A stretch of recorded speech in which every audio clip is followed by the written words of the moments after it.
চারপাশে প্রচুর মানুষের সাথে দেখা হবে, অনেক ভিড় ঠেলে এগোতে হবে, অনেক রকম কথা কানে আসবে। শুধু আপনাকে যেটা করতে হবে সেটা হলো ইগনোর।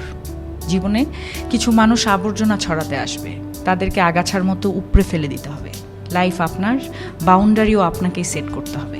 নেগেটিভিটি যেখানে দেখবেন সাথে সাথে সেখান থেকে দূরে সরিয়ে নেবেন নিজেকে।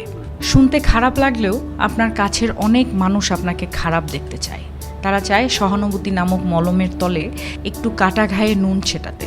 আপনি সিম্পলি সেই সুযোগটাই দেবেন না। অযথা তর্কে যাবেন না, বোঝাতে যাবার কোনো প্রয়োজন নেই। আপনার সামনে কেউ যদি বলে আপনি মূর্খ, তাই মেনে হেসে বেরিয়ে আসুন। ওই যে সময় আর এনার্জি বাঁচিয়ে নিলেন, ব্যাস কেল্লা ফতে। যে যা বলছে শুনে নিন, আর মুচকি হেসে শির দ্বারা সোজা করে নিজের সিদ্ধান্তটা নিজেই নিন। যারা নিজের সিদ্ধান্ত নিজে নিতে পারে তারা আসলে জীবন চেনে, বোঝে।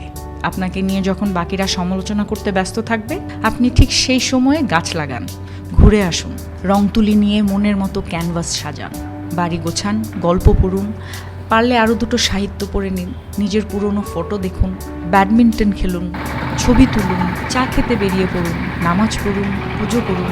মোট কথা, তাদের কথায় রিয়্যাক্ট করবেন না একদমই। যা বলছে বলুক, আপনার কানে এলেও ফেলে দিন। দিন শেষে আপনি জানেন আপনি কি, কেমন, আর এটাও জানেন যারা বলছে তারা আপনার কাছে জাস্ট ম্যাটার করে না। ঠিক এটাই। একটা বাউন্ডারি সেট করুন, একদম যাদের বা যার বুকে মিশে আপনি একদম শ্বাস নেবেন